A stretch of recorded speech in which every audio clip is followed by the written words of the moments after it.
창세기 35장 16절 16절부터 20절까지 16절부터 20절까지입니다. 교독하겠습니다. 창세기 35장 16절부터 20절까지입니다. 그들이 베델에서 발행하여 에브랏에 이르기까지 얼마 길을 격한 곳에서 라헬이 임산하여 심히 신고하더니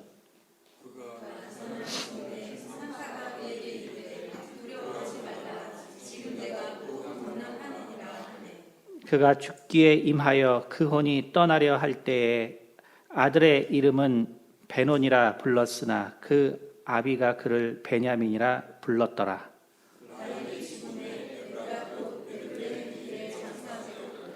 야곱이 라헬의 묘에 비를 세웠더니 지금까지 라헬의 묘비라 일컫더라. 아멘. 기도하겠습니다. 할렐루야. 거룩하신 하나님 아버지 감사합니다. 우리 가운데 또한 새날을 허락하여 주시고 또 주의 날에 또 우리 주님을 사랑하여서 주의 전에 이렇게 예배의 시간을 인도하시니 참으로 감사를 드립니다. 특별히 5월의 가정의 달을 맞아서 또 우리가 자녀를 위하여 할 수 있는 것이 무엇인가를 깊게 생각하게 도와주시고 또 주께서 우리를 위하여 정말 기도했던 모든 것들을 다시 한번 마음에 새기게 도와주시옵소서. 오직 한 성령으로 말하고 듣는 귀한 시간으로 인도하여 주시기 원합니다. 감사드리며 살아계신 우리 주 예수 그리스도를 받들어 기도드렸습니다. 아멘. 할렐루야. 네, 오늘 말씀은 제목이 여종의 눈물이 머무는 곳 베들레헴이라는 제목으로 말씀을 나누겠습니다. 특별히 이제 가정의 달이기 때문에 우리 부모님들이 우리 자녀분들에게 정말 무엇을 해 주어야 하는가 이것을 생각해보는 시간을 갖도록 하겠습니다. 사실 오늘의 그 내용은 다윗의 어머니에 대한 이야기입니다. 다윗의 어머니에 대한 이야기. 사실 우리가 신앙생활을 하다 보면은 참 이 다윗에 대해서 사실 매우 자주 듣는 위대한 인물입니다. 그러나 이제 좀 신앙생활 좀 하다 보면은 사실 궁금한 게 되게 많아요. 다윗이 사실 그 미스테리가 좀 상당히 많은 인물이거든요. 그래서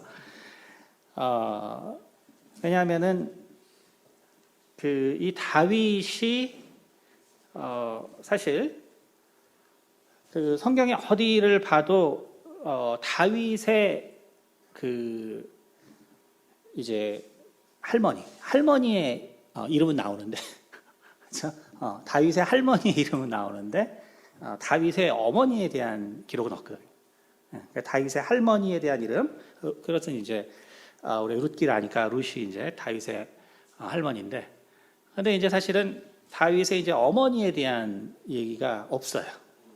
없고 또 사실 다윗이 그 이세 집안에서 이제 8번째잖아요. 8번째인데 물론 이제 그 누나도 있지만 어쨌든 간에 8번째라고 이제 알려져 있는데 그 실은 그 집안에서 사랑을 전혀 못 받아요. 보시면 알겠지만 아버지 이세조차도 사실은 그 다윗이 자기의 아들이라고 생각을 했는지 안 했는지 모를 정도로 어린 다윗에게 집안의 생계를 맡기거든요. 그래서 이제 형들은 좋은 곳에서 이제 교육도 받고 정부에 이제 군인이라든지 여러 가지 그 당시에 예전에는 뭐 아시겠지만 가장 좋은 직종이 그 로마 시대에도 아시겠지만 가장 좋은 직종이 뭐냐면 군인이거든요. 군인. 그래서 로마 시대에도 일반인의 평균 수명이 한 30세 정도 됐는데 군인은 38세 정도로 나와 있거든요. 우리가 전쟁하면서 많이 죽을 것 같지만 실은 이제 좋은 대접을 받기 때문에 군인의 평균 수명이 훨씬 길었습니다. 그러니까 옛날에는 가장 좋은 직종이 이제 군인이에요. 그러니까 사실 그 성경에도 보면은 그 다윗의 첫째 형 엘리압도 이제 군인이었고, 그리고 다윗의 가문에 사실 그 엘리후라는 나중에 보면은 엘리후, 다윗의 형 중에 엘리후도 사실은 그 유다의 대표 관장으로 있었거든요. 그 형 삼마도 매우 뛰어난 사람이었고, 삼마의 아들 요나단도 나중에 다윗의 나라에서 큰 장군이었죠. 그리고 다윗의 누나 수르야, 수르야는 보통 여자가 아니거든요. 보통 여자가 아닙니다. 수르야의 세 아들을 우리가 아는 아비새, 요압, 아사헬, 이 세 명은 다윗 왕국을 이룬 사람들이죠, 사실은. 그러니까 이 다윗의 집안은 사실은 참 대단한 사람들이 많은데, 그렇게 대단할 수 있었던 거는 그들은 매우 좋은 교육을 받았기 때문이에요.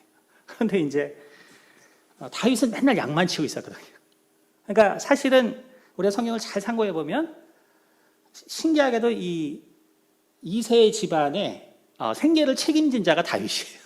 그러니까 너무 놀랍게도 그 막내에게 모든 형들의 공부를 시키게 한 아주 신기한 집안이거든요.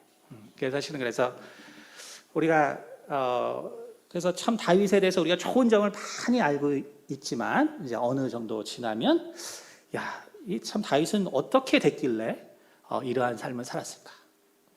그리고 이제 궁금한 때가 있어요. 근데 이제 일반인들은 접할 수 있는 자료가 없으니까 이제 다윗의 어린 시절의 인생을 잘 모릅니다. 그래서 우리가 이제 성경을 바탕으로 해서 다윗의 사실 어린 적 삶이 어떤 것이었고, 그리고 다윗이 바로 하나님의 그 말씀하신 바와 같이 그의 마음이 합한 자, 사도행전 13장 21절에 나온 것처럼 내 마음에 합한 자가 되기까지 어떠한 일이 있었는지 한번 보도록 하겠습니다.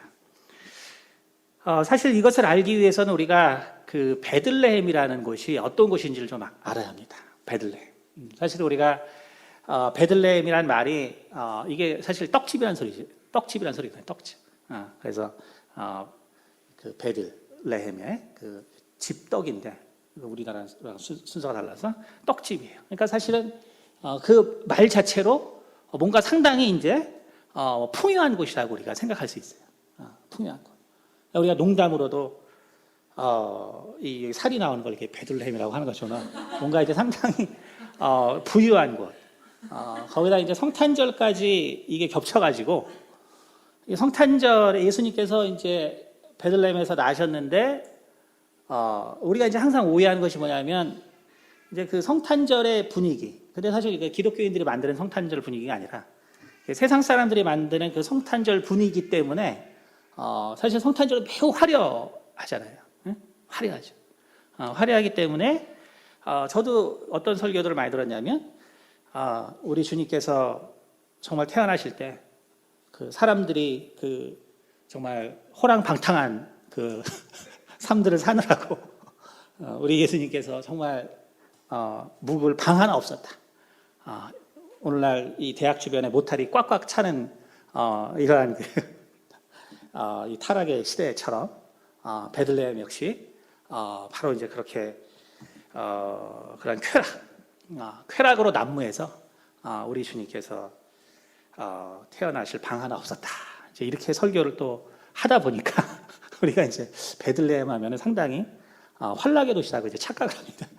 사실은 우리가 깊이 생각하지 않으면 베들레헴이 매우 일반인. 그러니까 물론 우리들도 이제 교회를 다니니까 우리는 뭐 대충 그렇지 않다는 걸 알지만 세상 사람들한테 물어보면은 베들레헴이 매우 환락의 도시, 신촌이라고 생각해요. 실제로 이제 그런 곳은 이제 아니라는 것이죠. 베들레헴을 그래서 우리가 알기 위해서는 그래서 오늘 창세기 35장에 기록한 것처럼 과연 이 베들레헴에서 어떠한 일이 있었는가? 이 베들레헴이라는 것은 결국은 우리가 성경에서 나오는 가장 정말 그 위대한 사랑이라고 할 수 있는 야곱과 라헬의 사랑에 관계된 이야기가 기록되어 있는 것입니다. 뭐 야곱이 라헬을 사랑한 것은 뭐 여러분이 너무나 잘 아시죠. 야곱이 라헬을 정말 너무너무나 사랑했기 때문에 그 외사촌의 그 말도 안 되는 그 모든 조건들을 다 만족시키고 결국 라헬을 얻습니다. 그러니까 그 라헬을 사랑하는 뭐 야곱의 마음은 대단하고 그러나 마찬가지로 라헬 역시 야곱을 너무너무나 사랑하거든요. 사랑했기 때문에 사실은 뭐 도저히 되지 않는 임신을 결국은 하거든요. 그러니까 도저히 원래 아마 태문이 닫혔는지 도저히 사실 임신할 수 없었지만 그러나 정말 오직 그 야곱에 대한 그 사랑으로 결국은 임신을 해서 이제 요셉을 낳게 되죠. 그 전에는 이제 라헬의 여종이 아이를 낳았지만 결국은 이 야곱에 대한 그 끝없는 사랑. 그러니까 사실은 그래서 우리가 이 사이가 좋으면 이제 아이가 많죠. 그래서 셋 이상 난 사람들은 사이가 상당히 좋은 사람들입니다. 어쨌든 간에 정말 이렇게 요셉을 낳고 그러나 정말 거기에 만족하지 않고 또 아들을 주기 위해서 임신을 했죠. 라헬이. 그러다가 하나님께서 이제 야곱에게 복을 주시고 이제 네가 서원했던 대로 베델에 가서 다시 예배를 드려라.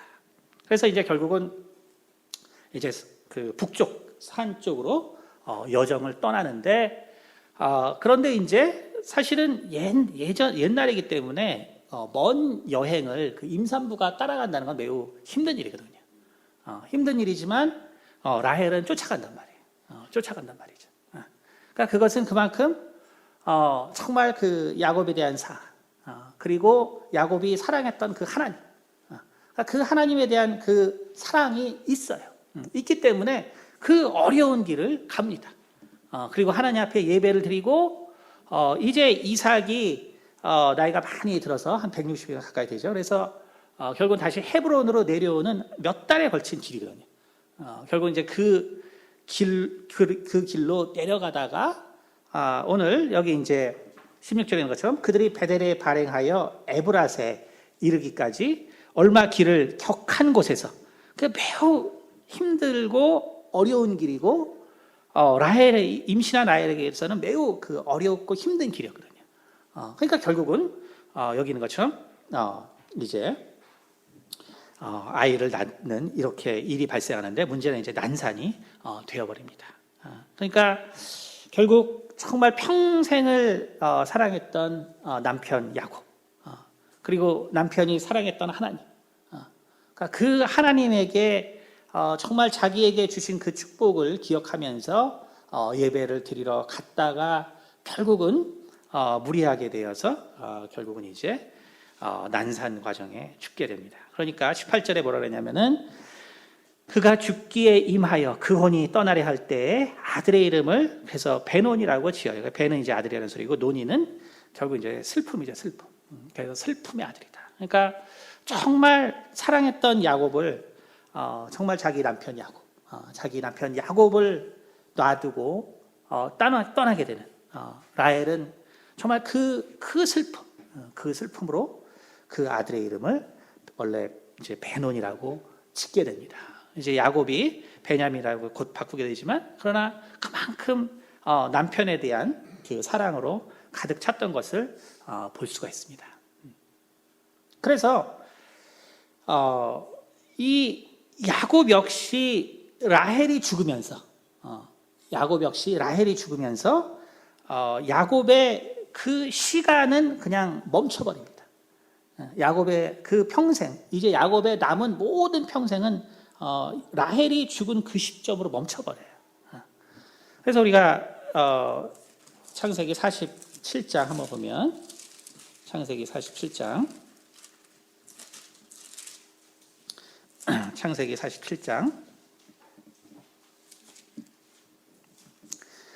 창세기 47장 9절에 야곱이 나중에 애굽의 왕인 바로에게 한 말이 나와 있습니다. 보니까 바로가 야곱에게 묻되 창세기 47장 8절입니다. 바로가 야곱에게 묻되 내 연세가 얼마뇨? 야곱이 바로에게 고하되 내 나그네 길의 세월이 130년이니이다. 나의 연세가 얼마 못 되어 우리 조상의 나그네 길의 세월에 미치지 못하나 험악한 세월을 보냈나이다. 자신의 인생을 험악한 세월이다라고 표현해요. 그가 비록 조용한 자였으나 정말 사실은 하나님과 싸워서 천사와 씨름해서 이길 정도의 그래도 그 패기가 있는 자가 그 마지막에 뭐라 그러냐면 나는 험악한 인생을 살았다. 그 영문 중에서 NSA 웹은 뭐라고 되어 있냐면 few and unhappy. 그래서 그렇게 나와요. Few and unhappy have been the years of my life. 이렇게 말하거든요. 다시 말해서 내 날은 unhappy했다. 여기 이제 험악한 세월이라고 말했는데 내 삶은 기쁘지 않았다. 그러니까 정말 하나님께 정말 간절히 기도해서 정말 그 천사들이 오르락 내리락 하는 그 놀라운 광경까지 보고 하나님을 그토록 사랑했던 야곱이 라헬이 죽은 다음에 그의 인생은 그냥 거기서 정지해버려요.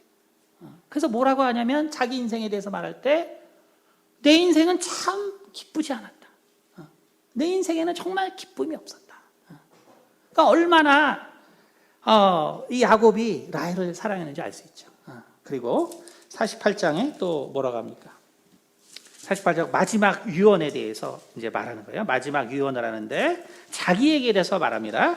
창세기 48장 7절에 뭐라 그러냐면 내게 관하여는 내가 이전에 밧단에서 올 때 라헬이 나를 따르는 노중 가나안 땅에서 죽었는데 그곳은 에브랏까지 길이 오히려 격한 곳이다.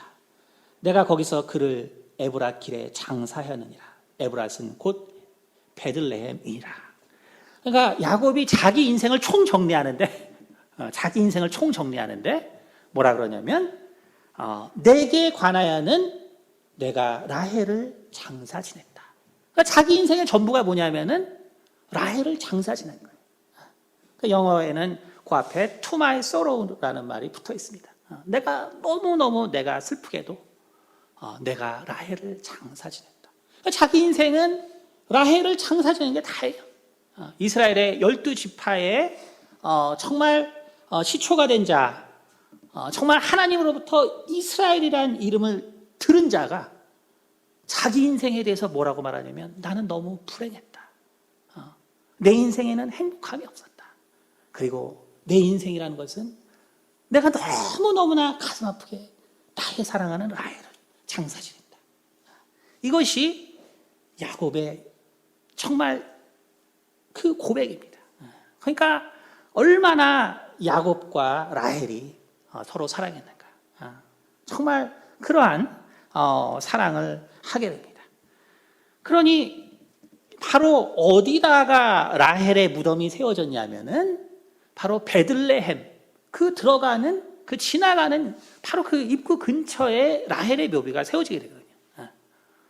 그러니까 베들레헴은 이제 산지예요. 777m 정도 되는 산지이고 그 주변에는 이제 화강암으로 산으로 되기 때문에 굴이 되게 많습니다. 뭐 이제 굴이 많으니까 옛날에는 굴을 갖다가 뭘로 썼겠어요? 이제 묘지로 썼죠. 그렇죠?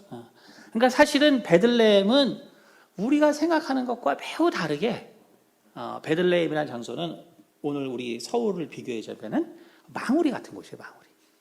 실은 베들레헴은 무슨 뭐 기쁨이 넘치는 동네가 아니라 사실은 망우리 같은 곳입니다. 왜냐하면 거기에 12지파의 시조에 이제 어머니가 묻힌 거예요.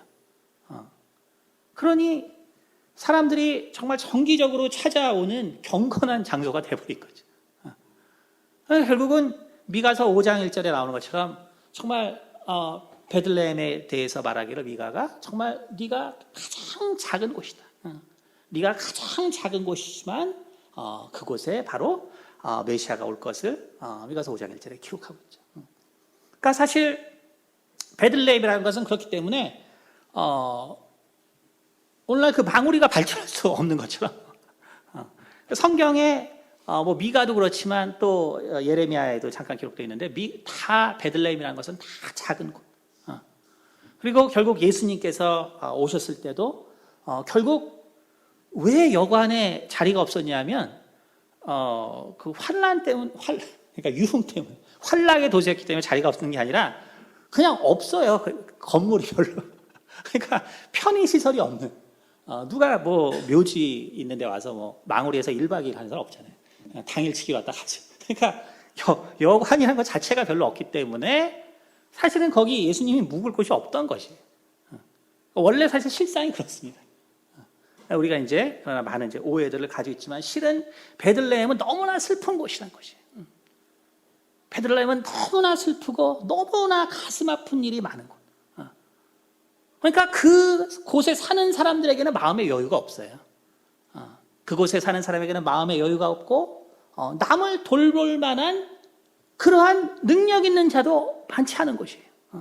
아주 그냥 그러한 곳입니다.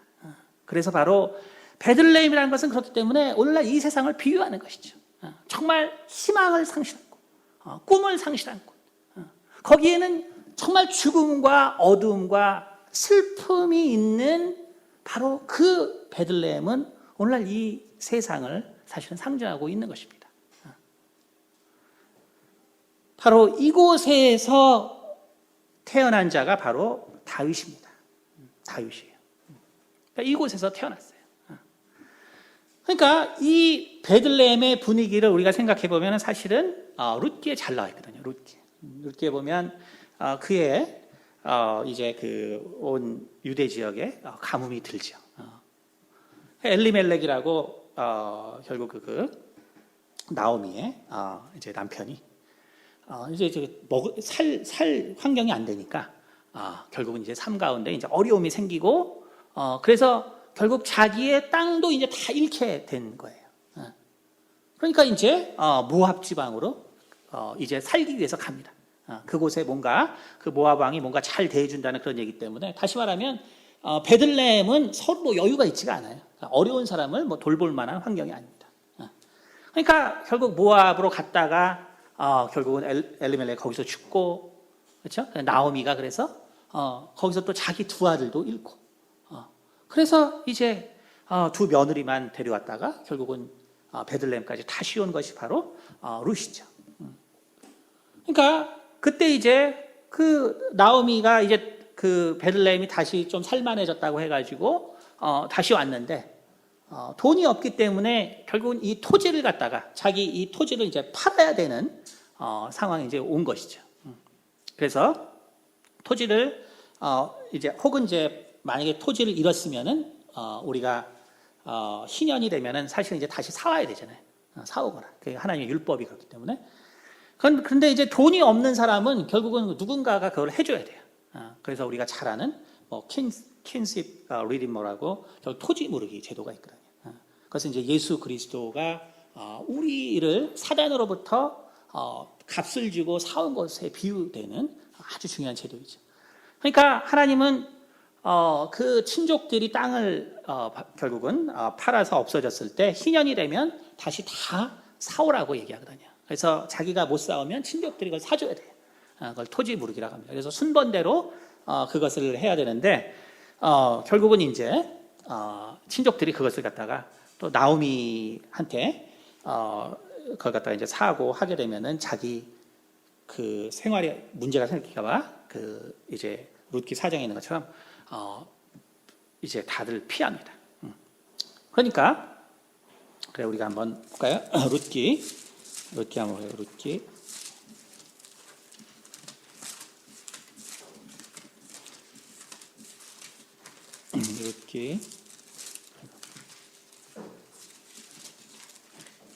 룻기 4장에 룻기 4장 네 6절 룻기 4장 5절 있죠. 보아스가 가로되 구약 406페이지입니다. 보아스가 가로되 내가 나오미의 손에서 그 밭을 사는 날에 곧 죽은 자의 아내 모압 여인 룻에게서 사서 그 죽은 자의 기업을 그 이름으로 잊게 하여야 할지니라. 그 기업 물을 자가 하로되 나는 내 기업에 손해가 있을까 하여 나를 위하여 물으지 못하노니 나의 물을 권리를 내가 취하라. 나는 물으지 못하겠노라. 그렇죠? 그러니까 결국은 이것이 베들레헴 사람들의 그냥 마음이에요. 거기는 별로 그렇게 발전 안 했기 때문에 사람들이 소망도 없고 여유도 없어요. 누가 어렵다고 해서 꼭 도와줄 수 있는 율법이 그렇게 말하더라도 그것을 지킬 수 있는 사람들이 없어요. 그러니까 결국은 보아스가 결국은 그 일을 해주게 되고 그래서 그 당시에 이제 율법대로 그 당시에는 이제 아들을 낳지 못하면 이제 뭐 형제가 이제 아들을 낳아준다든지 그러한 제도처럼 결국 이제 보아스가 룻과 이제 결혼해서 결국은 낳게 되는 것이 바로 이새입니다. 그러니까 이렇게 해서 태어나는 것이 바로 이새예요. 그러니까 우리가 한 구절 더 보면은 사무엘상에 한번 보면요. 사무엘상 16장입니다. 사무엘상 16장. 사무엘상 16장. 사무엘상 16장 434페이지입니다. 구약. 사무엘상 16장 4절에 사무엘이 이새의 집에 방문합니다. 이새의 집에 3절부터 보면 이새를 제사에 청하라. 내가 너의 행할 일을 가르치리라 해서 하나님께서 말씀하시니까 사무엘이 이제 베들레헴으로 가죠. 4절에 사무엘이 여호와의 말씀대로 행하여 베들레헴의 이름에 성읍 장로들이 떨며 그를 영접하여 가로되 평강을 위하여 오시나이까. 가로되 평강을 위함이니라. 참 정말 사실 성경에 몇 안 되는 정말 위대한 사사거든요. 위대한 사사. 그리고 사실 사무엘은 유대인들에게 있어서는 모세와 상당히 구별이 되는 인물이에요. 그러니까 모세와 사무엘에게 큰 차이가 있거든요. 그게 뭐냐면 모세는 뭐 광야 생활이기 때문에 할 수 없었지만 모세는 항상 성막 중심으로 치배했기 때문에 무슨 일이 있으면 다 성막으로 찾아와야 돼요. 다시 말하면 무슨 일이 있으면 다 모세에게로 찾아와야 합니다.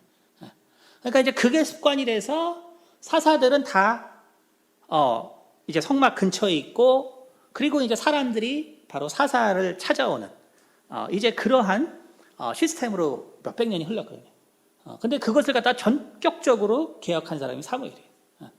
그러니까 유대인들은 그래서 사무엘을 아주 모세와 대조적으로 또 위대한 사사로 보는데 사무엘은 그래서 어떻게 했냐면 그가 사랑이 많은 자였기 때문에 돌아다니면서 말씀을 가르치기도 하고 또 재판을 해주기도 하고 그러니까 다른 사사들은 그냥 버티고 앉아서 곤란한 사람들이 오기를 기다렸는데 사무엘은 이렇게 돌아다니면서 한 사람이에요.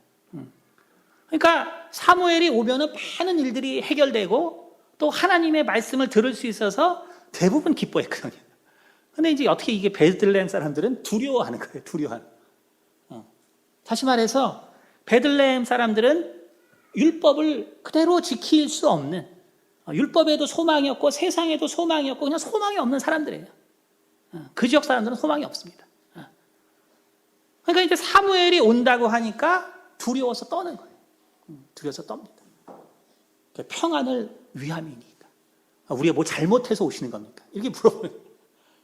그러니까 평안을 위함이다. 라고 이야기를 하죠. 바로 이런 곳에서 정말 벗어나는 길은 무엇인가? 이런 곳에서 벗어나는 길은 무엇인가? 그래서 이새는 정말 사실 이제 이새보다도 사실 이새의 부인이죠. 이새의 부인은 정말 이 자녀 교육, 오늘날 정말 교육이 중요하다는 것을 아마 깨달아요. 그래서 정말 자녀들을 잘 가르칩니다. 그래서 정말 결국 이스라엘의 위대한 장군들을 잘 배출해요. 배출하는데 그런데 막상 막내 다윗은 아무런 교육을 시키지 않는다는 거예요. 우리가 야곱이 얼마나 요셉을 사랑하고 베냐민을 사랑합니까? 그렇죠? 우리가 뭐 막내를 사랑하는 것은 매우 당연한 것인데 정말 이 집은 어떻게 된 게 막내를 사랑하지 않아요. 그래가지고 아주 어릴 때부터 목동이를 시킵니다. 아주 그냥 험난한 목동 생활을 하게 되잖아요. 그 이유가 그러나 다윗의 시편의 고백에 있습니다. 그래서 우리가 시편 27편 보겠습니다. 시편 27편. 시편 27편 10절입니다. 다윗의 정말 그 하나님께 자신의 곤란함을 하나님께 고하는 그 시편입니다. 구약 820페이지 시편 27편 10절입니다. 거기 나오죠. 내 부모는 나를 버렸으나 여호와는 나를 영접하시리이다. 그의 고백에 나옵니다. 내 부모는 나를 버렸으나. 사실은 다윗은 버림받은 사람이었어요.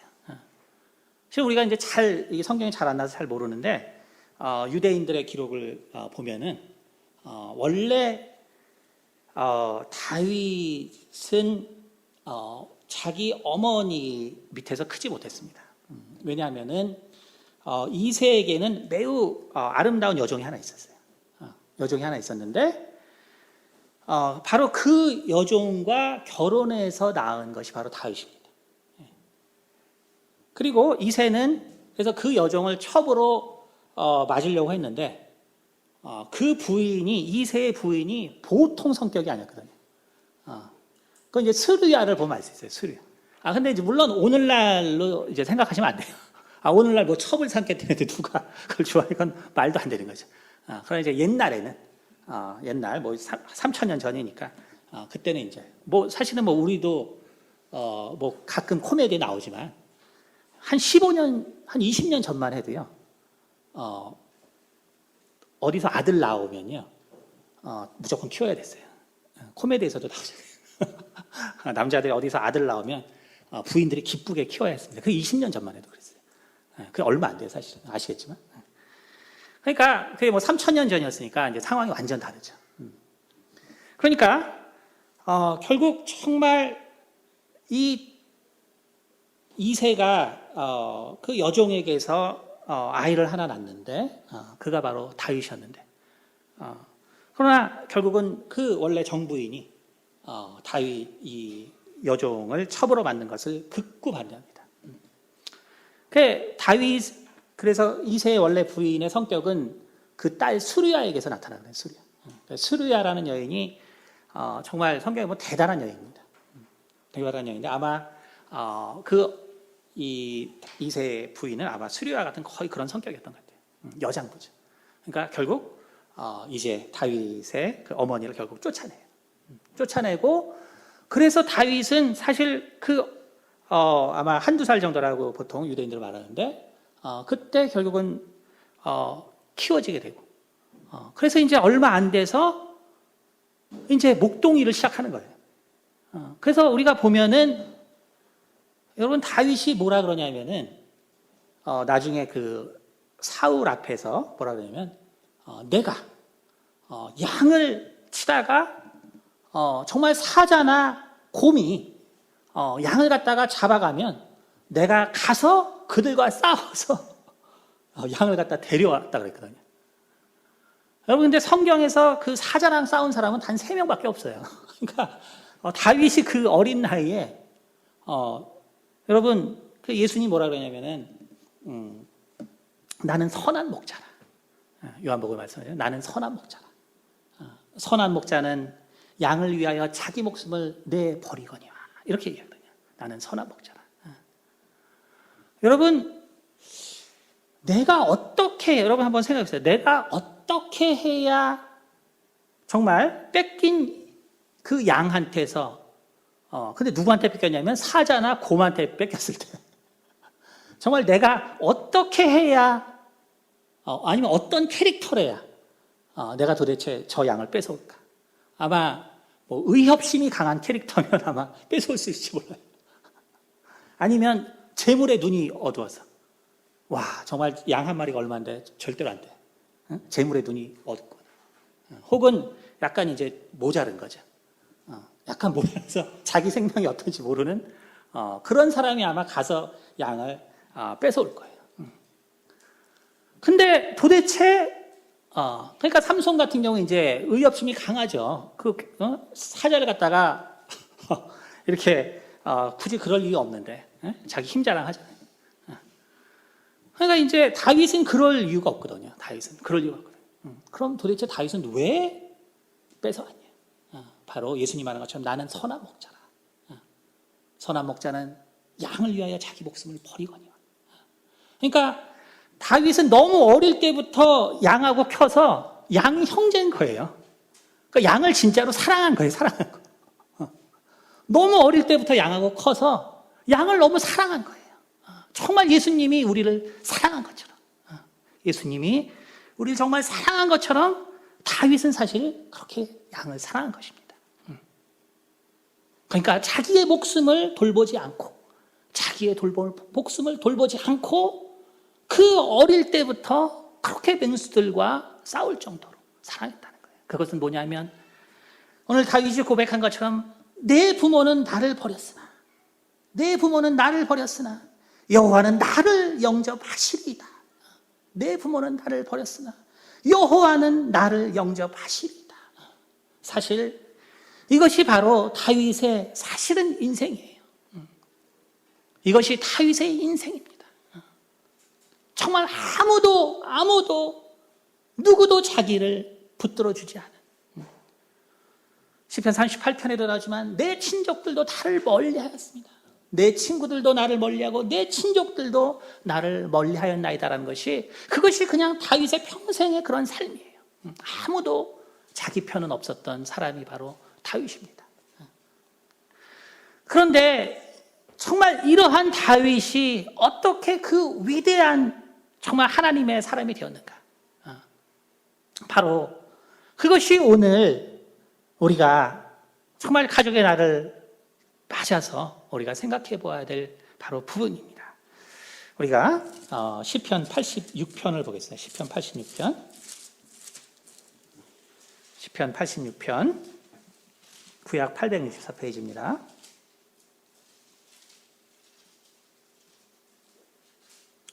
(86편) 16절입니다.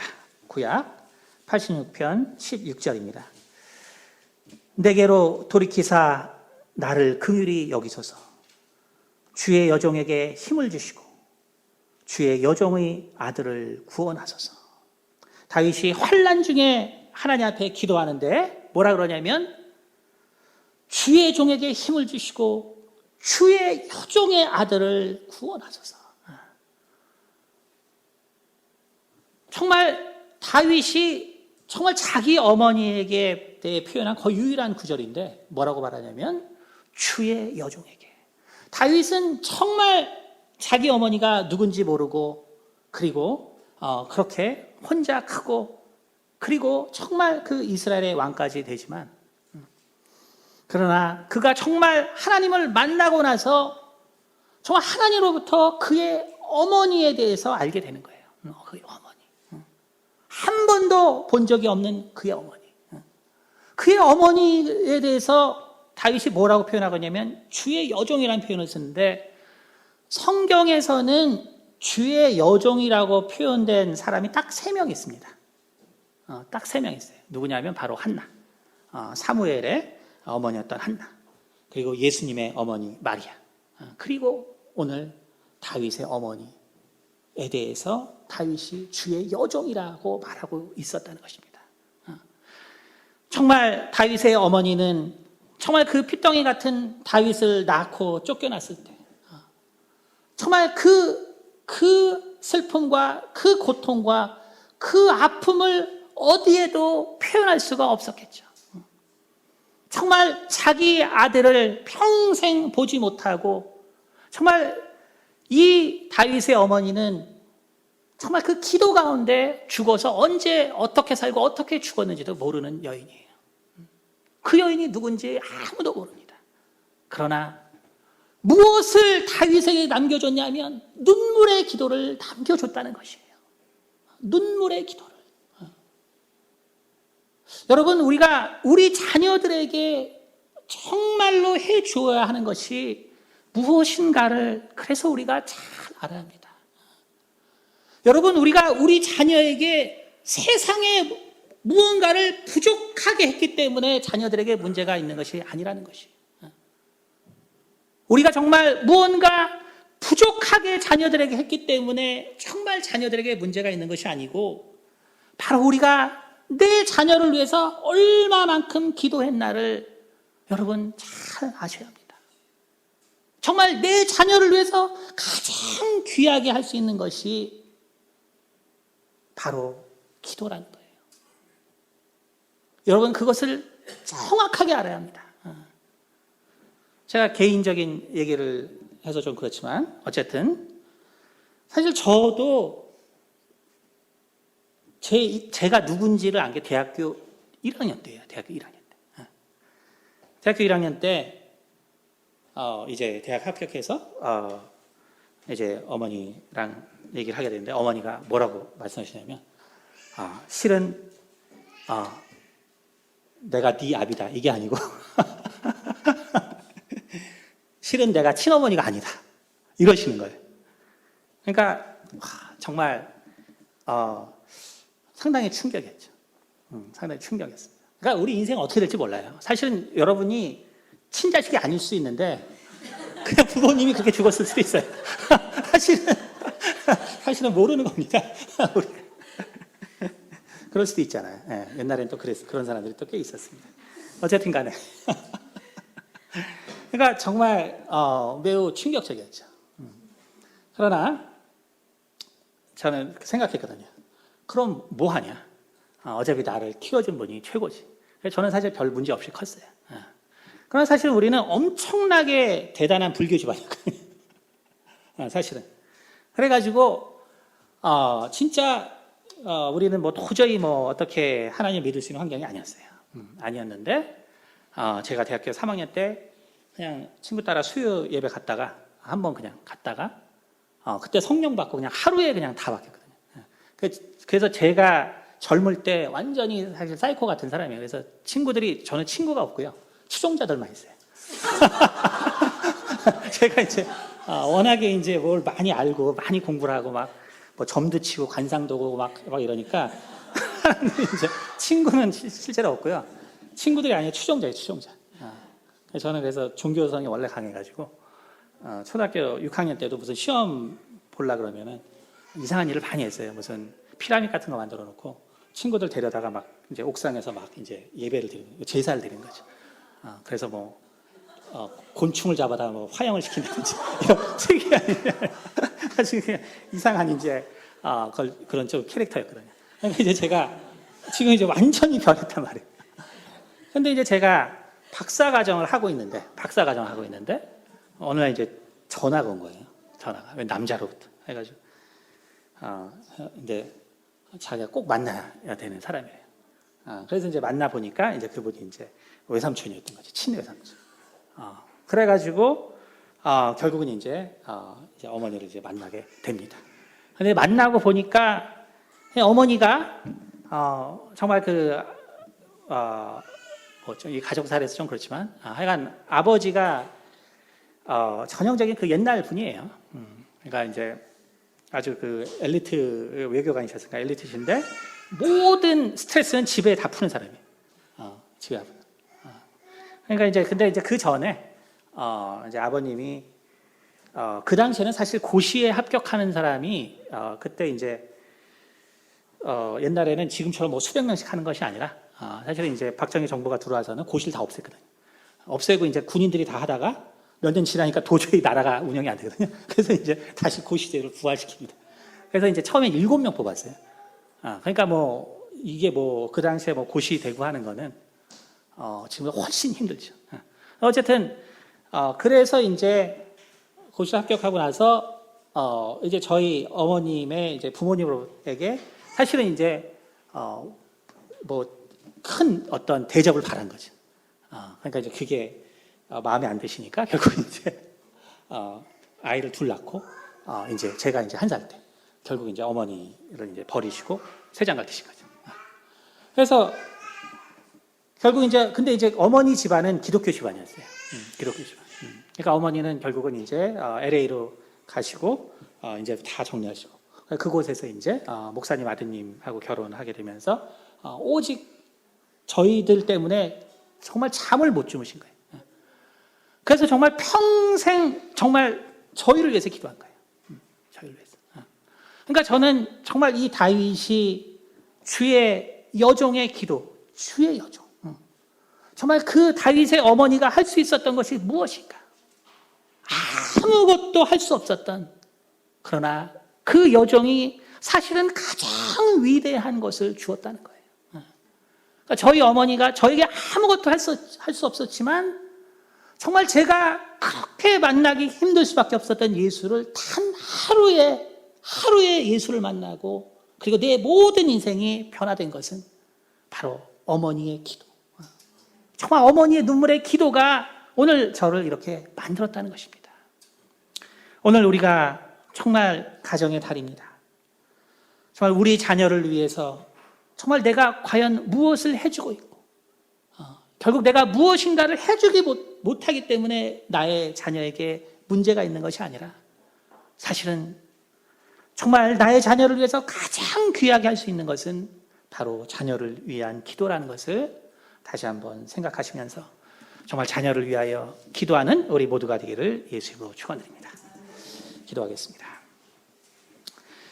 할렐루야. 거룩하신 하나님 아버지 감사합니다. 오늘 다윗의 인생을 우리가 돌아보면서 정말 그가 어린 나이부터 정말 그렇게 버려진 인생, 그리고 정말 그 양들을 치면서 살 수밖에 없었던 그러한 인생을 살았지만 그러나 그의 어머니의 눈물의 기도가 있었기에 오늘 우리 가운데 정말 우리 하나님에 대하여 깊은 깨달음과 통찰을 준 그 위대한 신앙인으로 성장했다는 것을 아버지 우리가 들었습니다. 아버지 우리의 정말 삶도 정말 우리 자녀를 위하여 이렇게 기도할 수 있는 우리가 되게 도와주시옵소서. 주님, 비록 어떠한 사정으로 내가 내 자녀를 위하여 내 손자 손녀를 위하여 정말 아무것도 해줄 수 없는 상황에 내몰렸을지라도 정말 하나님 앞에 기도할 때 하나님은 반드시 우리의 자녀와 우리의 자손들을 지켜주신다는 것을 다시 한번 우리 마음 가운데 새기게 도와주시옵소서. 모두 가운데 감사드리며 살아계신 우리 주 예수 그리스도를 받들어 기도드렸습니다. 아멘.